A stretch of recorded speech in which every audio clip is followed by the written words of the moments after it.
بسم اللہ الرحمن الرحیم۔ اللہ کے نام سے شروع جو بڑا مہربان نہایت رحم والا ہے۔ پہلوان وہ نہیں جو پہلوان ہو اور دوسرے کو بچھاڑ دے، بلکہ بہادر وہ شخص ہے جو غصے کے وقت اپنے آپ کو قابو میں رکھے۔ متکبر آدمی جنت میں داخل نہ ہوگا اور نہ وہ جو جھوٹی شیخی بگارتا ہے۔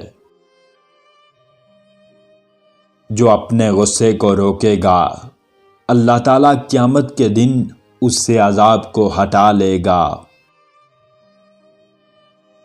جب تم میں سے کسی کو کھڑے ہونے کی حالت میں غصہ آئے تو بیٹھ جائے۔ اس تدبیر سے غصہ چلا گیا تو ٹھیک، ورنہ لیٹ جائے۔ اپنے آپ کو اس وقت تک انسان نہ سمجھو جب تک تمہاری رائے غصے کے زیر اثر ہو۔ شریف آدمی دولت علم حاصل کر کے متواضع ہو جاتا ہے اور شریر علم حاصل کر کے متکبر ہو جاتا ہے۔ تمام لوگوں میں نیک کام پر سب سے زیادہ قادر شخص ہے جسے غصہ نہ آئے۔ 3 باتیں آدمی کو ہلاک کرتی ہیں: حسد، حرص اور تکبر۔ تکبر سے دین اور ایمان جاتا ہے، چنانچہ شیطان تکبر کی وجہ سے مردود اور ملعون ہوا۔ انتقام کی طاقت رکھتے ہوئے غصے کو پی جانا افضل ترین جہاد ہے۔ جب تک تیرا اترانا اور غصہ کرنا باقی ہے، اپنے آپ کو اہل علم میں شمار نہ کر۔ تجھ کو لوگ تکبر کرنے سے بڑا نہیں سمجھ سکتے، تو تواضع سے بڑا ہوگا۔ تکبر کو خالق پر اور مخلوق پر چھوڑ دو، اپنی حقیقت کو پہچانو اور تواضع اختیار کرو اپنے نفسوں میں۔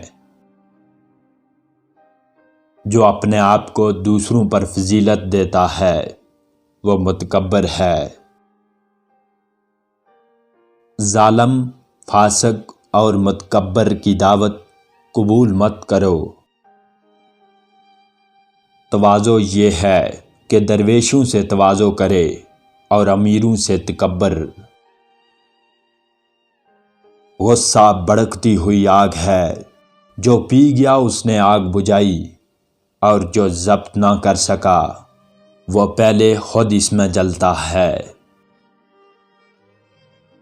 جو شخص تمام عالم میں اپنے آپ سے زیادہ کوئی چیز خبیث سمجھے وہ متکبر ہے۔